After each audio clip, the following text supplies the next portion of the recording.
Welcome, everybody, to our grand reopening of the Diego Sepulveda Adobe. We're happy to have you all here to share the celebration with us. I'm Barbara Steck, what am I now? I'm president of the Costa Mesa Historical Society, and we're really thrilled to finally be open again. Henry Segerstrom was actually the last owner of this property, and the last residents of the Adobe are actually here with us today, and we're so thrilled to have them. Lynn and Vicki Alcala, wave to us. Yes. There's so much, a very important part of Costa Mesa history.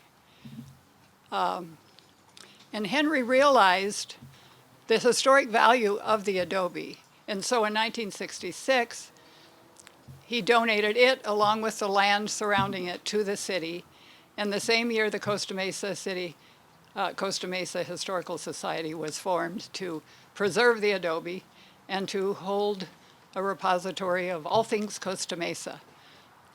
So I see a lot of people here I recognize and some friends I would like to acknowledge.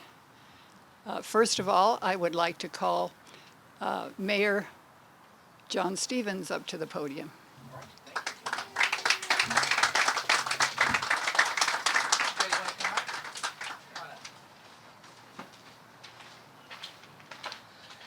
Well, I'm really happy to be here today and to have Councilmember Chavez and Mayor Pro Tem Mar here as well to mark this great occasion.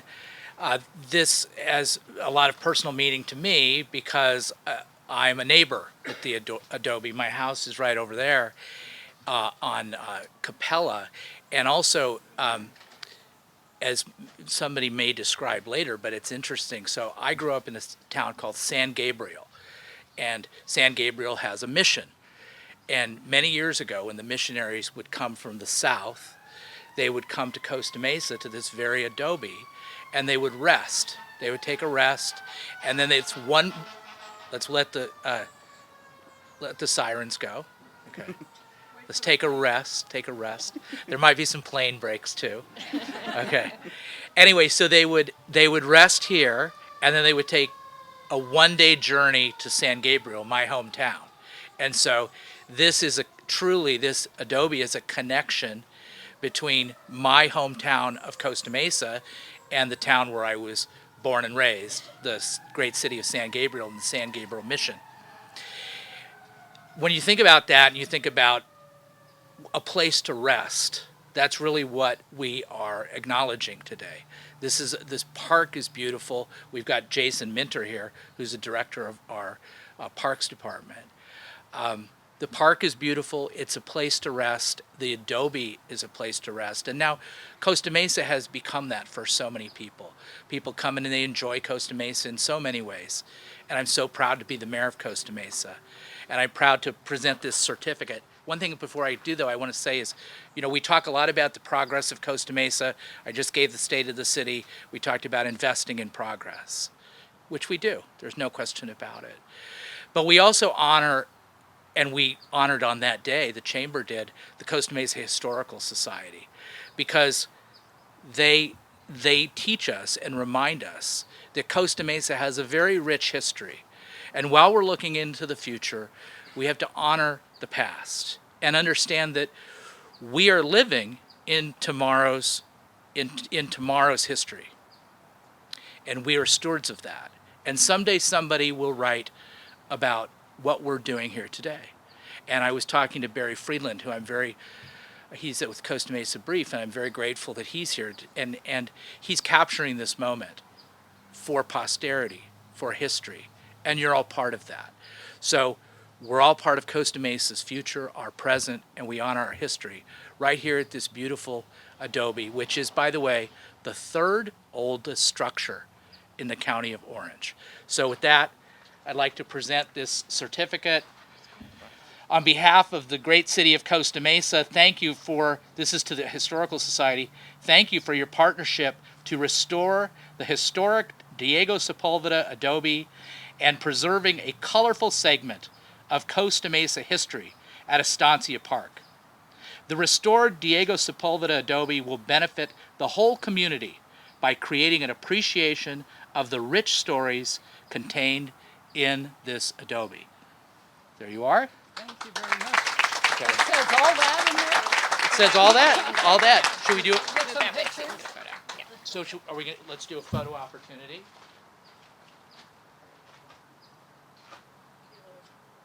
There, look right here really quick. Thank you. Beautiful. Thank you. Thank you, Mary Foley, and Pro Tem Andrea Marr, who I was going to introduce, and Manuel Chavez, one of our council people.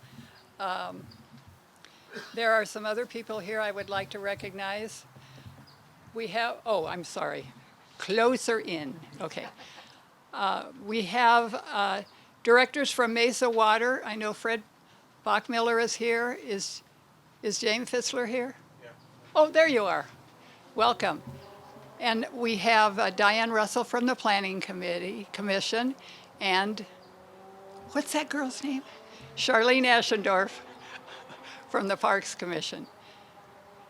And I would like to introduce now ex-mayor Katrina Foley, and now our Orange County Supervisor.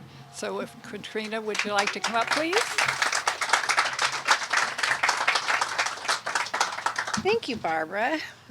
Well, this is great to be here, and you know what's great about this.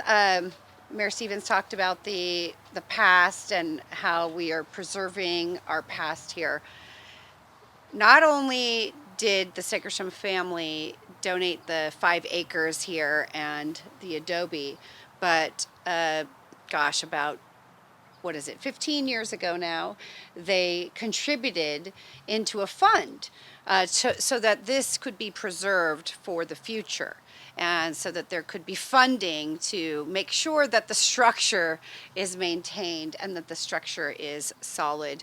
And it's because of all of the volunteers that the programming and the interiors stay, I think, a part of this community. So we're so grateful. It's been, I think, it's hard to maintain historic landmarks like this small little building, which seems so small, but it has such great meaning, because everyone wants to turn something into something else. Everyone wants to turn, like, they might want to turn this into a soccer field, right?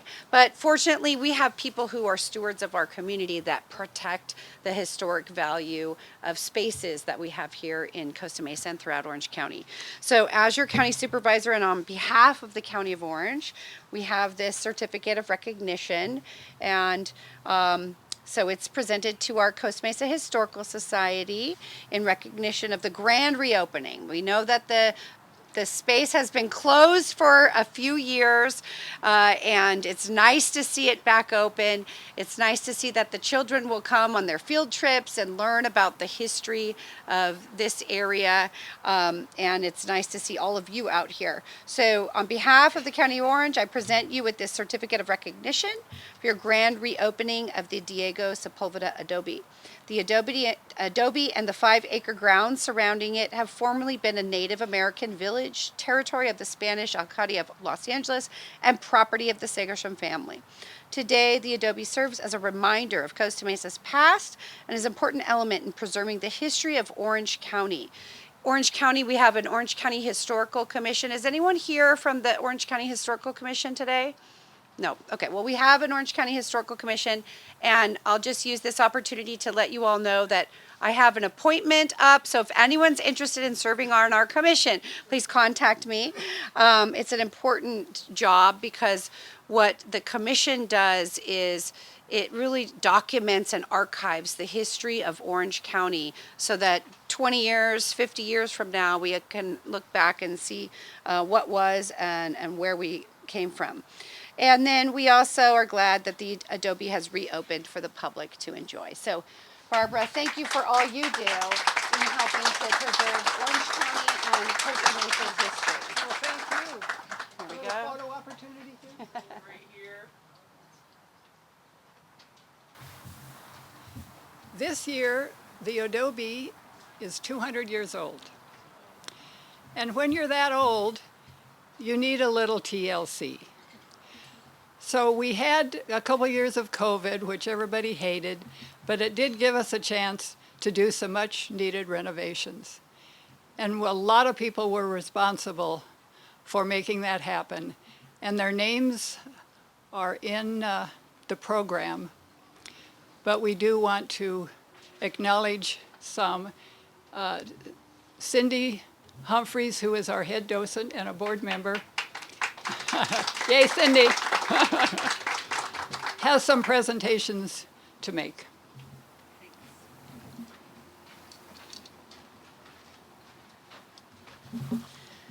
Good afternoon. On behalf of the Costa Mesa Historical Society and volunteers, I'd like to take this opportunity to acknowledge several people that have helped us get here today. 2 years ago, in the middle of a pandemic, when the Estancia Park was closed and so was the adobe, very aggressive tunneling squirrels broke through the earthen floor in the adobe kitchen, pushing gravel to the surface and spreading it everywhere. The squirrels pushed displays onto the floors, shredding plastic and creating a mess. For the society, this was the last straw in a struggle to keep out the digging squirrels. At the same time, adobe tiles on the exterior wall near the gate were cracking and breaking off and exposing the underlying layers. Vandalism was making the situation worse. Up first is Jason Minter, who was in his first year as Parks and Community Services Director, and his team. They were in the middle of getting the parks program back on track. We asked Jason to come out to the adobe and see the damage and help us get the ball rolling towards a permanent solution to keeping out the digging squirrels and repairing the tiles. Jason's efforts were instrumental in getting us to where we are today. Jason? A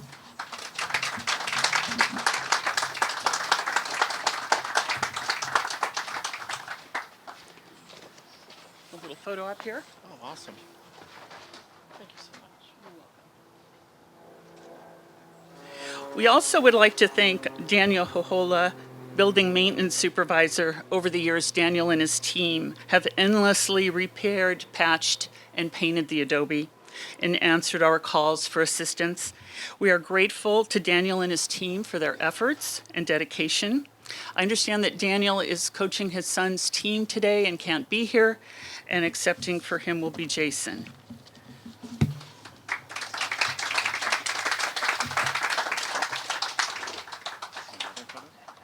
He's a good guy. Thank you. We'll Photoshop his face. Yeah, just put it right here.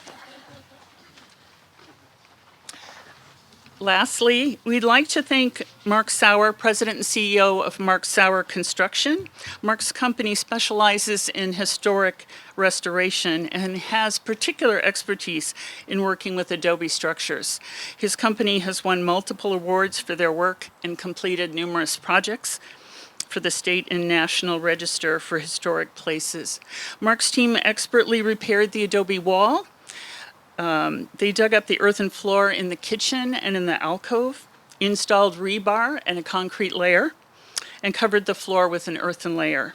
As one of our docents put it, it makes me smile to think those squirrels are hitting a concrete floor when they dig in the ground.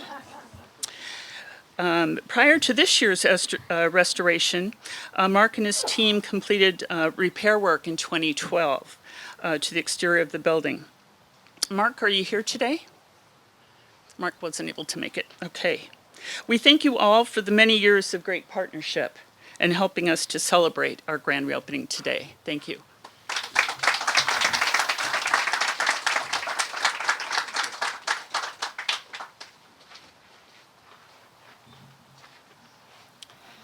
Well, everybody did such a nice job on renovating the adobe, and after all, it needed to be spiffy because on October 1st, company was coming. So now I would like to introduce Bob Palazzola, our Vice President of Programs, to introduce our speaker. My lips are all thumbs.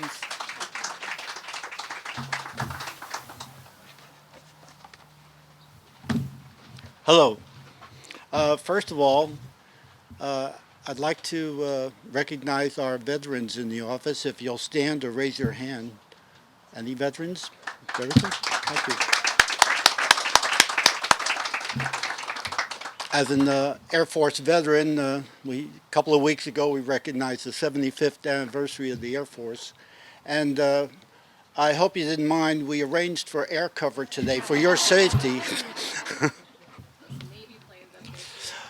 Now, just a reminder about when the Adobe is open for tours, no food or drink in there. And to enforce this, our volunteers are armed with water pistols filled with India ink. There's something about, I want to talk a little bit before I introduce Steve. I want to talk a little Costa Mesa 101 history. A place where we live is just a place until you find out something about it. And when you find out certain things about it, it instills a sense of importance, and in some cases even pride in where you live. Such a case is Rochester Street off of Newport Boulevard. Rochester is named after a lad called Sergeant Nathaniel Norman Rochester, who was killed in the Argonne Forest fighting with during the First World War in the Lost Battalion, October 8th, 1918. How many have been to Wahoo's? Okay, and Wahoo's has about 46 to 49 stores or places in the United States. 33 of them are in California alone. And the first one built, as some of you probably know, is at 1862 Placentia Avenue. If you ever go down there, you'll see the plaque and everything.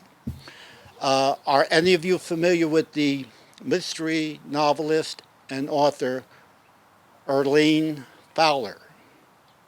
No?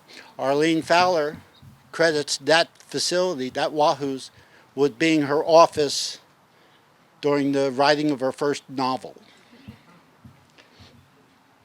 Now the Santa Ana Army Air Base, of course, which was here within the present-day city limits of Costa Mesa, was a pre-flight training base for bombardiers, pilots, and navigators that was here in 1942 to 1946. There was 3 such bases, one in Montgomery, Alabama, another one in San Antonio, Texas, and of course the Santa Ana Army Air Base here in Costa Mesa, which we refer to as the Saab. All 3 of the 3, the Saab was the largest, 1,300 acres in size. On the base, we had baseball great Joe DiMaggio, was a physical trainer during World War II. Some of you remember or are familiar with Mark Harmon. Mark Harmon was a quarterback for UCLA, but later star of NCIS. Well, his dad, Heisman Trophy winner and sportcaster Tom Harmon, went through Saab, was a P-38 fighter pilot. And of course, Gene Autry, he became a transport. He went through Saab and became a transport pilot and flew the hump, China, Burma, India. And of course, we have Joseph Heller, who's the author of Catch-22, who went through Saab and became a navigator. So you see, there's certain things that, those are just trivial things, but there's so many. If you go through the history, like for instance, the Costa Mesa Historical Society for one, and our Heroes Hall on the Orange County Fairgrounds. You'll have a lot of history on the base and Costa Mesa. And now to our Adobe. I have to refer to my prompter, Stephen O'Neill. Stephen has served 30 years as experience as a cultural anthropologist in California. He has researched and written on ethnography, archaeology, and history, concentrating on ethnohistory and Southern California tribal peoples. He has expertise in the use of mission records and is familiar with rock art, ethnobotany, and family reconstruction. O'Neill also has archaeological experience in excavation and survey. He has published in a number of California archaeological journals and other publications. He grew up along the Orange County coast and currently lives in Laguna Canyon. Ladies and gentlemen, please welcome Stephen O'Neill. Really, thank you for having me here today, especially at this big reopening of the Adobe. But first, one more note about Saab. Since you were listing prominent people who had been trained there, but I didn't hear anyone local. When I was at Long Beach taking my course in oral history, we had to find someone to interview. And I want to do something on Newport Bay, the people there, and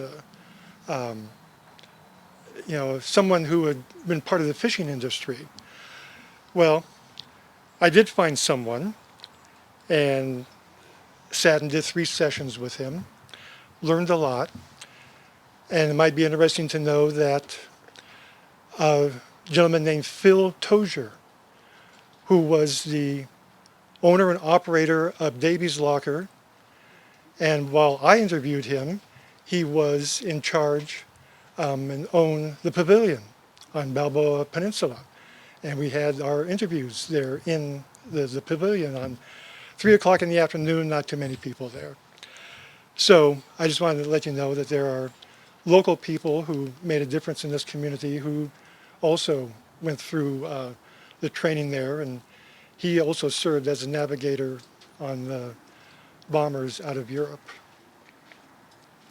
What I'm going to talk about is, I'm not going to talk about the Diego Sepulveda Adobe. What I'm going to talk about is the people who were first here and actually made this estancia as a cattle station work, and how they related to the mission use of the cattle station that was here. We are now on Tongva tribal traditional land. The Tongva people, sometimes better known as the Gabrielino, their territory extended from Malibu in the north to the base of the San Gabriel Mountains and south to here along the Santa Ana River and over to the Newport Bay. This bluff, Newport Mesa Bluff, that overlooks the river had, when you walk along here, you see what looks like a continuous archaeological site, continuous encampments of stone, bone, shell, but they're really not. There's about 5 separate prehistoric camps and villages along this bluff. Some of them go back almost to the 9,000 years that we know Native Americans have been here in Orange County. These different sites are separated by time, but overlap physically. The latest one was the village of Gengar. That village was located just to the south of us in Fairview Park. I know you see a lot of literature and old signs that say it was Lukup. Sorry, it was not Lukup. Lukup is actually, further research found that's down by Aliso Creek. The village here was Gengar.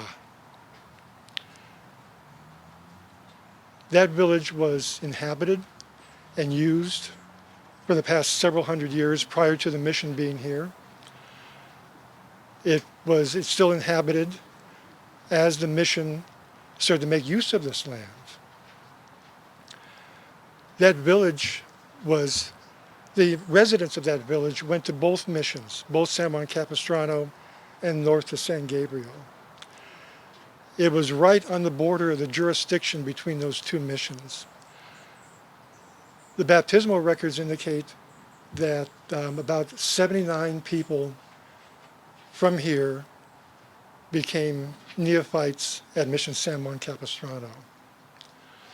approximately 200 people from Gengar ended up at Mission San Gabriel. That was a big village, especially when you consider that the baptisms took place over about a 15, 20-year period from the late 1790s up through 1825. During that time period, there was already a spread of disease that the Europeans had brought with them to California. We don't know how many people in the outer lands from the mission were dying because of these diseases.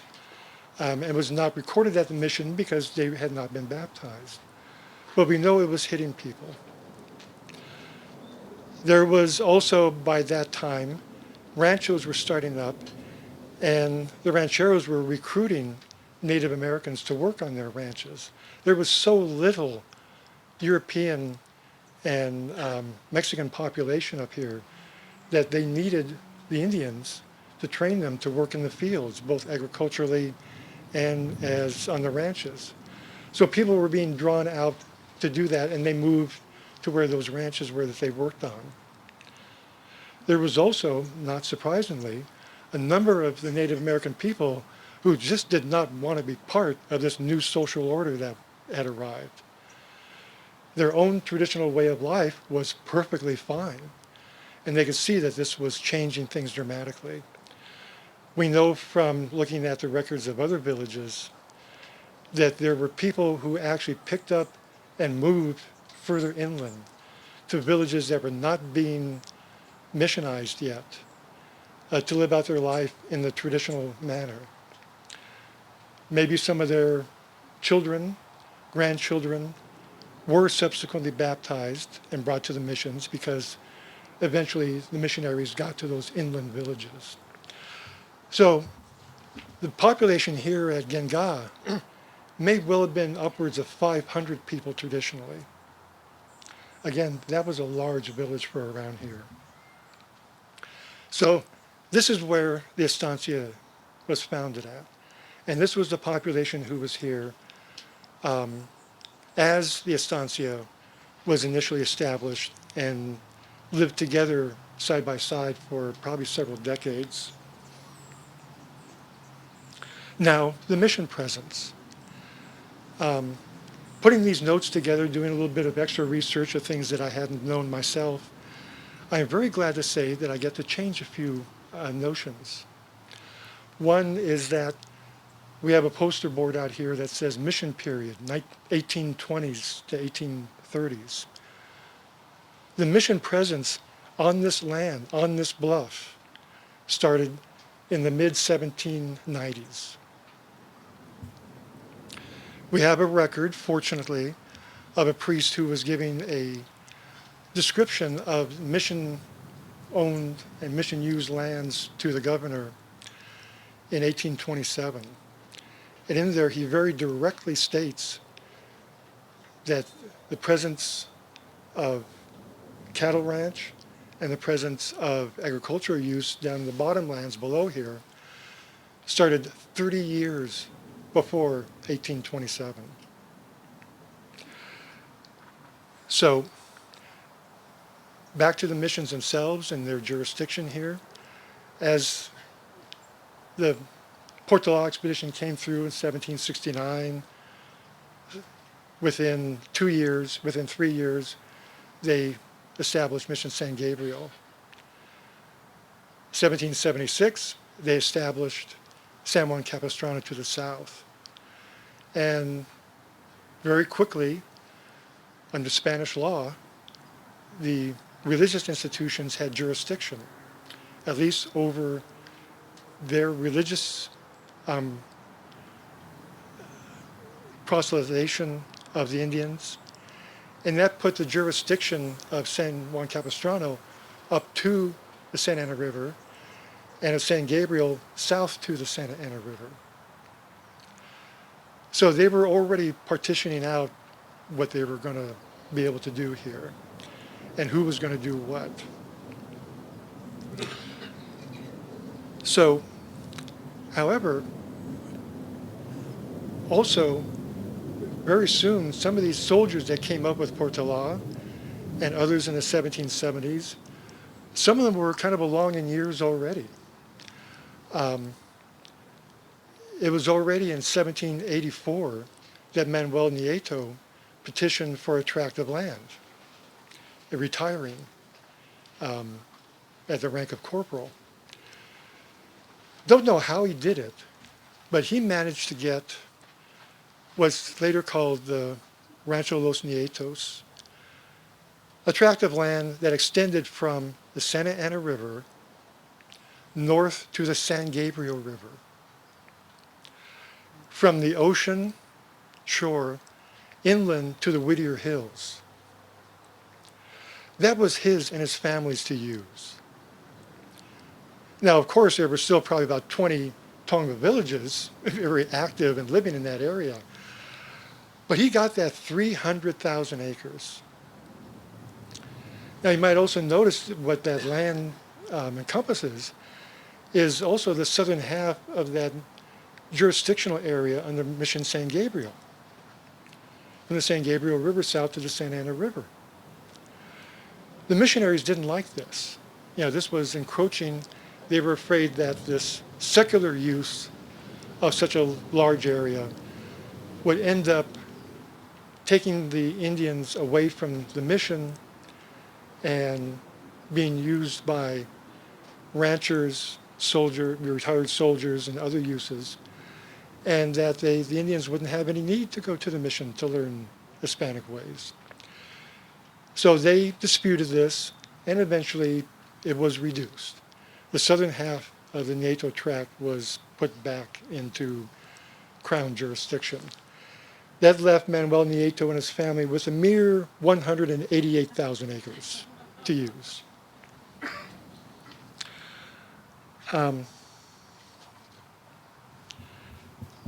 But it was Capistrano that started to make use of this land here.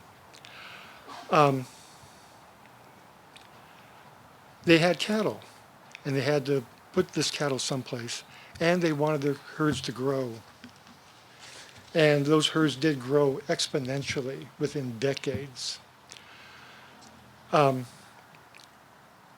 If they were here, if Capistrano was putting cattle here on this bluff in the mid-1790s, that means that they already had cattle on all the lands between Capistrano Mission and the Santa Ana River.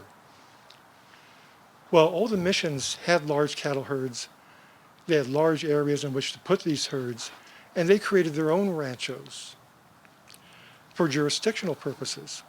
I mean, you've heard of the Mission Viejo, the Tribuco. They gave other names, the Laguna and Cienega. That's now what we call the Rancho San Joaquin, from Laguna Canyon north into the edge of Costa Mesa and the Santa Ana. Which means that they were already filling up all that land already with cattle, and they needed to put more cattle way up here. I looked at those numbers of the cattle herd. When they started the mission, 1776, they had a gift of about 20 cattle from Mission San Gabriel. By 1783, they had 430 cattle. That doesn't sound like a whole lot, but that's 21 times the amount that they started with. That was a fast-growing herd. Within another 12 years, it had increased tenfold over that past number. By 1795, they had 4,180 cattle. At the time that Father Pyrie was writing about his description of the estancia and using it here, Capistrano had 12,600 cattle. Now remember, in the meantime, they were eating the cattle. They weren't just letting the herds grow and not doing anything with them, just letting them multiply that way. By 1795 or so, there was about 850 people living at the mission. They had to be fed every day. By the time of the early 1820s, 1820 or so, there was 1,500 people living at the mission who had to be fed every day. So they were feeding all these people, largely with cattle, also pigs and goats, and these herds were still multiplying at this tremendous rate. To me, it almost boggles the mind that that was happening. But that was happening with these herds. These herds were taking the land, all the grasslands in what's now South Orange County, that had previously been used by the native animals. When Portola came through in 1769, there were multiple herds of antelope going through the grasslands of Orange County. There was also the deer, somewhat in the foothills and mainly in the mountains. It was the antelope that were on the plains. Those animals soon were hardly here at all. All that land, all that forage was being taken up by the cattle. Other animals in the mission herds and later rancho herds were also here, multiplying greatly. You may know that horses evolved here in North America and utilized the grasslands during the Pleistocene era and then spread to Asia and Europe. By the time the Spanish arrived, the horse herds were no longer here in North America. But the type of land that they evolved in was. This was still ideal for horses. Horse herds were also multiplying exponentially. However, horses didn't have much economic value aside from the horses that you needed to ride. Those herds were in the thousands as well. However, since they were not economically valuable, eventually when they reached those great numbers, the ranchers started culling them every few decades, driving horse herds over cliffs to kill them because they wanted those lands used by their cattle. But it just shows you what a rich environment this was.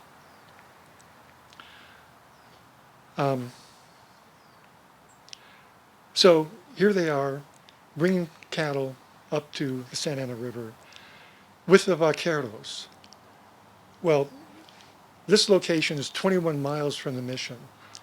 That's not a practical trip to make home at night. So people were already staying here overnight, just camping, and they needed people to stay. Watch out for these herds. Two reasons that I could think of. One is predation. Along with the antelope herds, the Portola expedition saw about 5 packs of wolves, 10 to 12 wolves each, roaming through Orange County as they went through here. Wolves love cattle. There's also something else that they had to watch out for.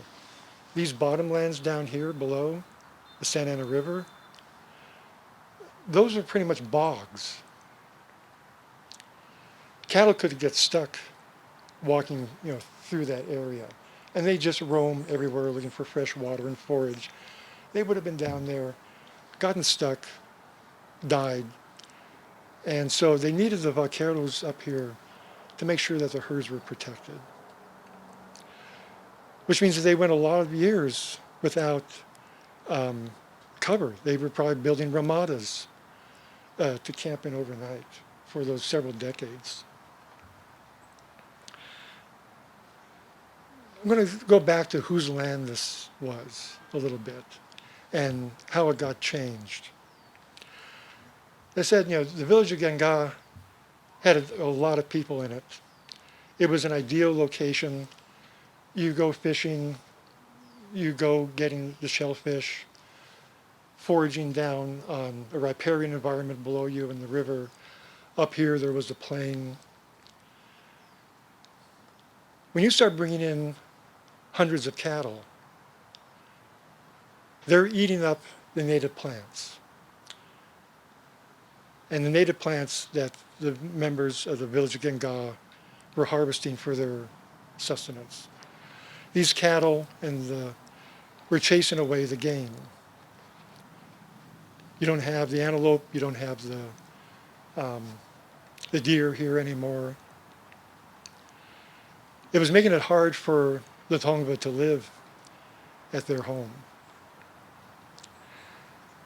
And so that actually played into the hands of the missionaries. The whole purpose of the mission was to recruit Indians, baptize them, change their religion to Christianity, change their way of life to like a European Spanish peasant, working fields, working cattle for the padron, not themselves. But they needed an inducement sometimes to get the Indians to come to the mission. Actually, one of the stated purposes of the mission was to provide food, a regular supply of food for the native people, thinking that with seasonal changes, supplies of food come and go in a natural environment. They wanted to be able to provide a regular source of food and induce the Indians to come to the mission to get that food. And while they're there, proselytize to them.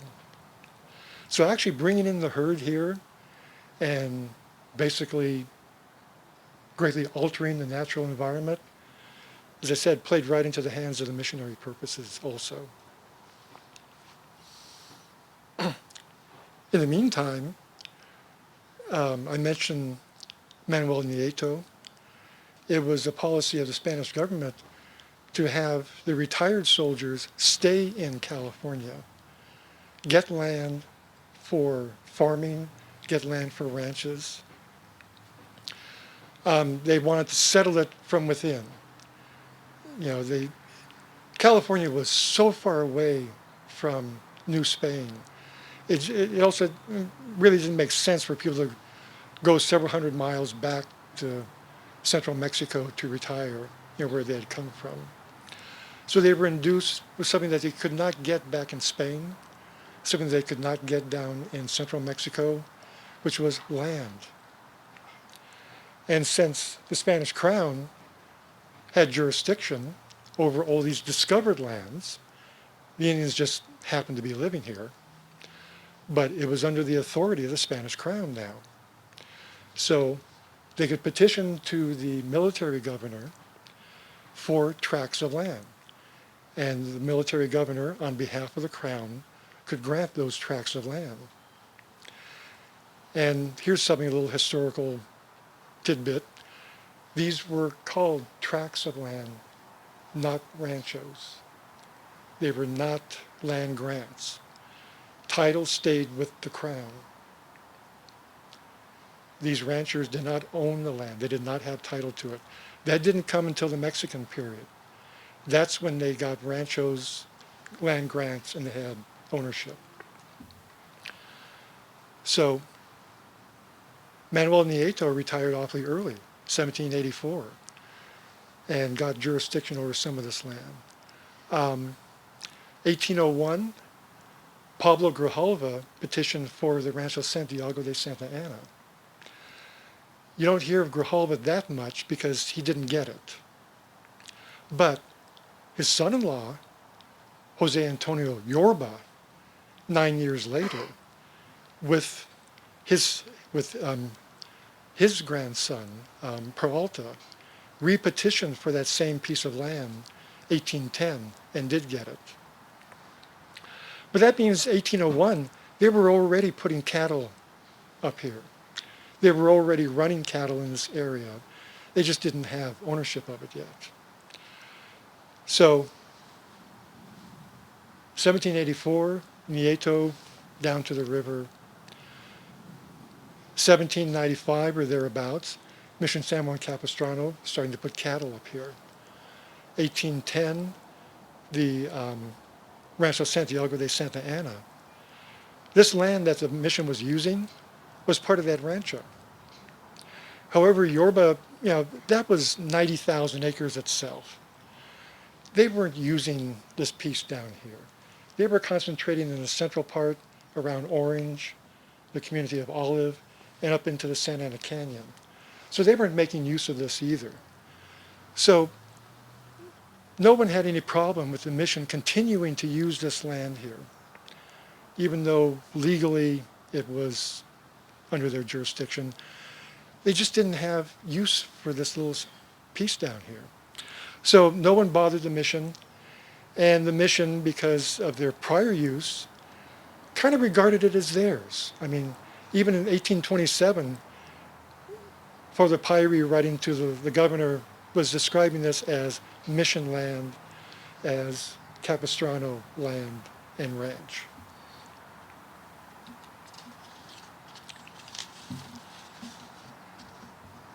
I also can't help but thinking that the Spanish were very devout Catholics, good sons of the church.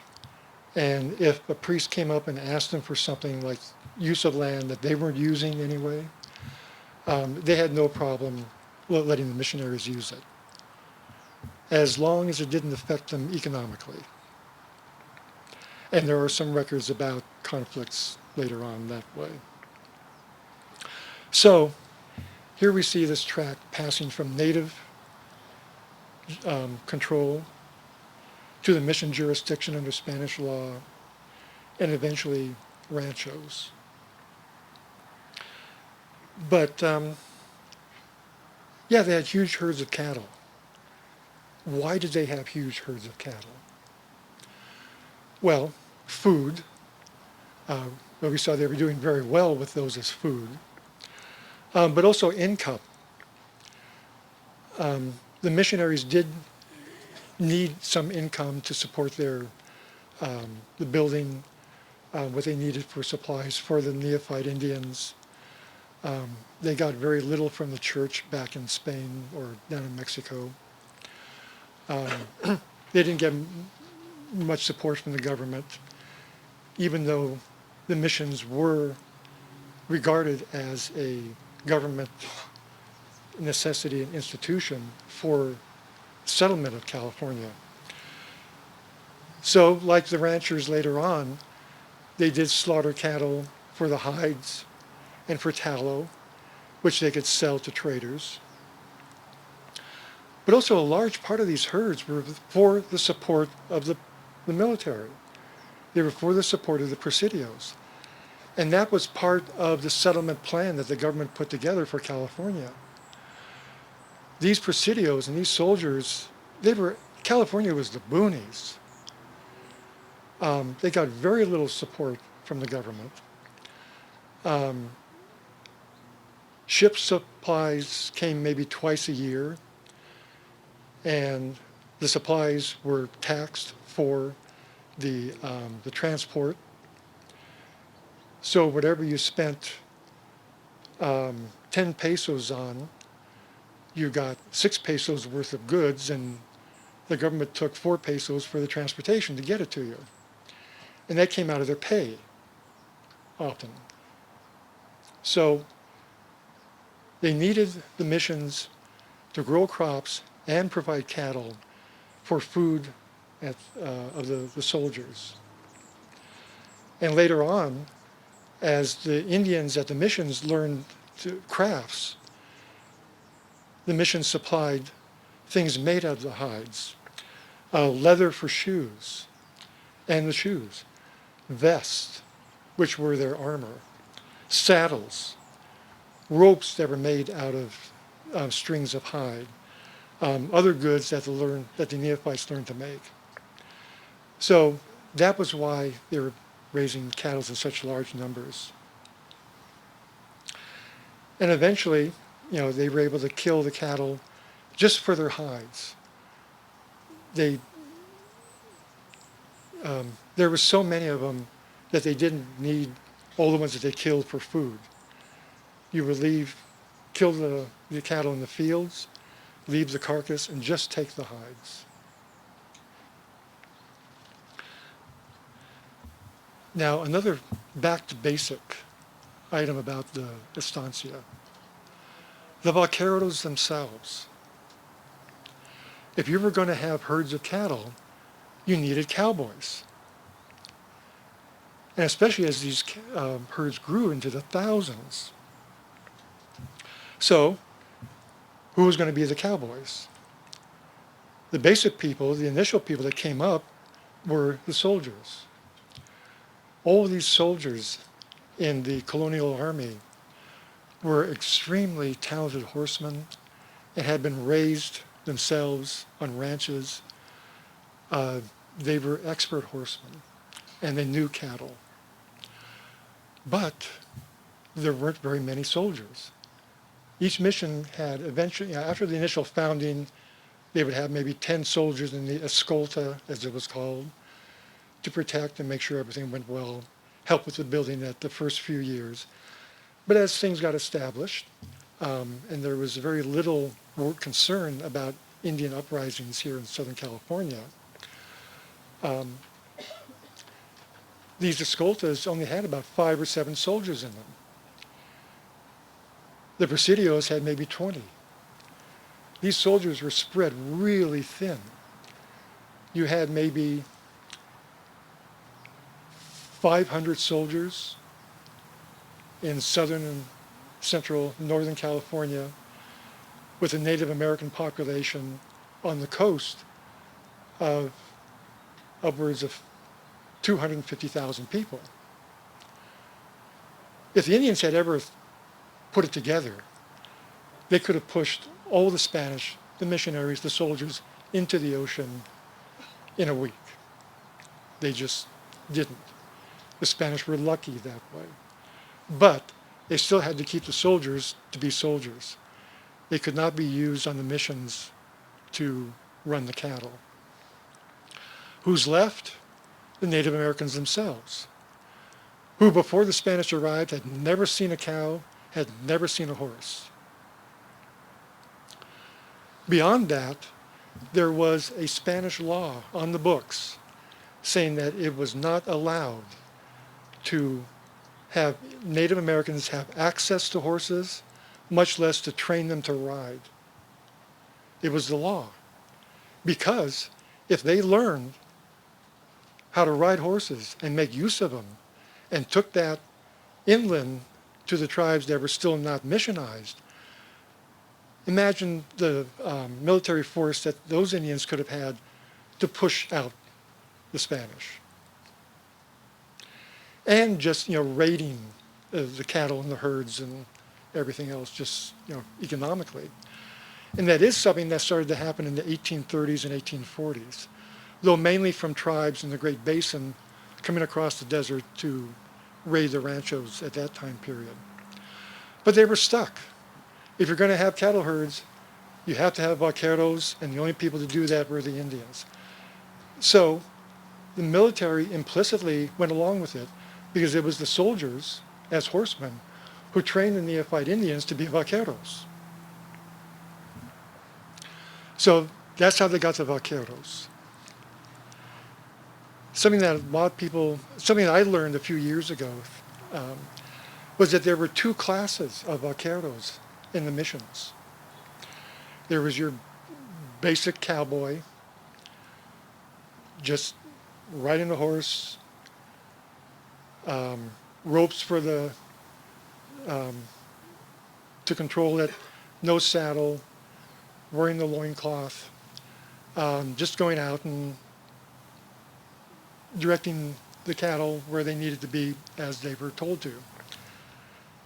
The next class was people who were well-trained, people who were experienced, people who eventually knew what they were doing, and they were the ones in charge of the herds.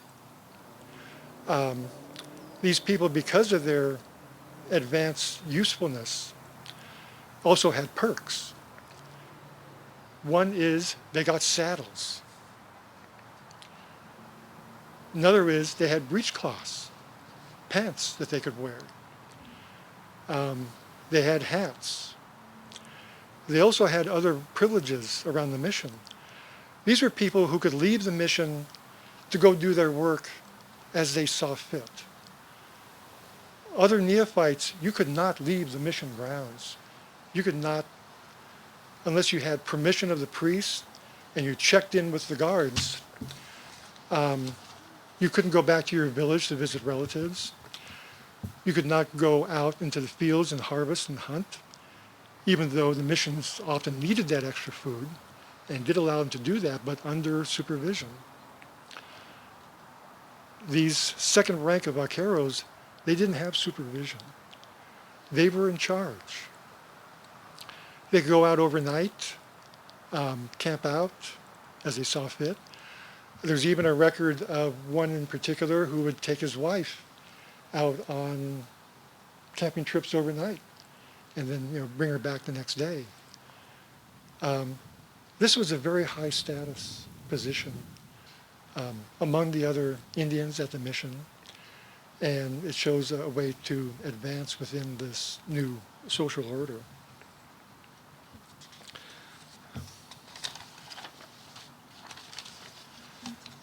That's pretty much what I wanted to bring out about the mission estancia, this time period from the 1790s up through the 1820s when it was still in full use.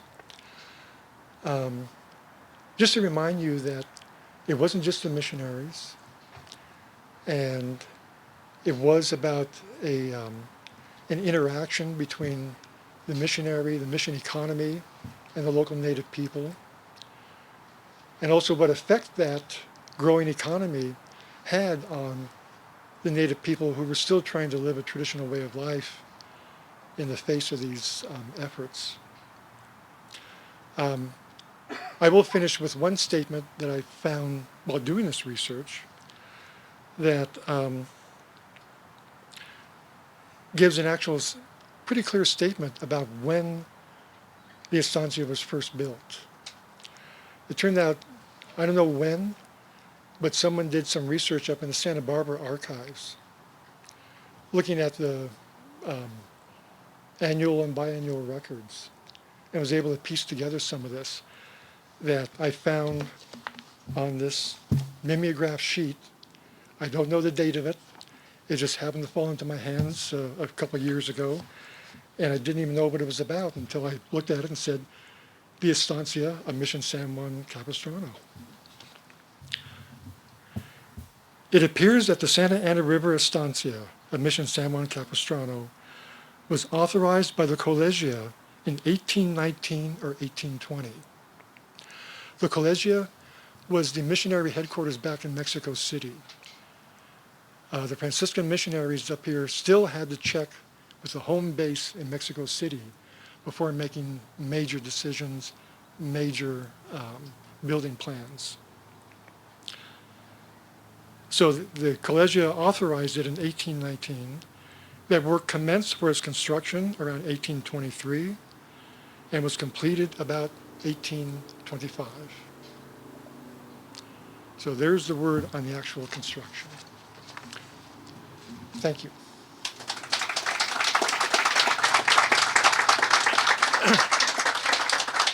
And let me just say, if you do happen to have any questions, when this is all done, we'll be here for another half hour or so. I'd be glad to, if you came up and we could talk about it.